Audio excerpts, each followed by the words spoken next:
میں عبداللہ بن عباس رضی اللہ عنہما کے پاس بیٹھا کرتا تھا۔ وہ مجھ کو خاص اپنے تخت پر بٹھاتے ایک دفعہ کہنے لگے کہ تم میرے پاس مستقل طور پر رہ جاؤ، میں اپنے مال میں سے تمہارا حصہ مقرر کر دوں گا۔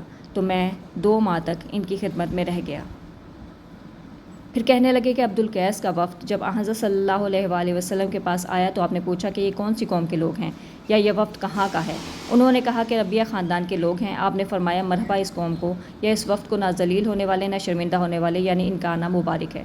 وہ کہنے لگے اللہ کے رسول، ہم آپ کی خدمت میں صرف ان حرمت والے مہینوں میں آ سکتے ہیں کیونکہ ہمارے اور آپ کے درمیان مضر کے کافروں کا قبیلہ آباد ہے۔ بس آپ ہم کو ایک ایسی قطعی بات بتلا دیجیے جس کی خبر ہم اپنے پچھلے لوگوں کو بھی کر دیں جو یہاں نہیں آئے، اور اس پر عمل درآمد کر کے ہم جنت میں داخل ہو جائیں۔ اور انہوں نے آپ سے اپنے برتنوں کے بارے میں بھی پوچھا۔ آپ نے ان کو 4 باتوں کا حکم دیا اور 4 قسم کے برتنوں کو استعمال میں لانے سے منع فرمایا۔ ان کو حکم دیا کہ ایک اکیلے خدا پر ایمان لاؤ۔ پھر آپ نے پوچھا کہ جانتے ہو ایک اکیلے خدا پر ایمان لانے کا مطلب کیا ہے؟ انہوں نے کہا کہ اللہ اور اس کے رسول ہی کو معلوم ہے۔ آپ نے فرمایا کہ اس بات کو گواہی دینا کہ اللہ کے سوا کوئی معبود نہیں، اور یہ کہ حضرت محمد صلی اللہ علیہ وسلم اللہ کے رسول ہے، اور نماز قائم کرنا اور زکوٰۃ ادا کرنا اور رمضان کے روزے رکھنا، اور مال غنیمت سے جو مال ملے اس کا 5واں حصہ مسلمانوں کے بیت المال میں داخل کرنا، اور 4 برتنوں کے استعمال سے آپ صلی اللہ علیہ وآلہ وسلم نے ان کو منع فرمایا۔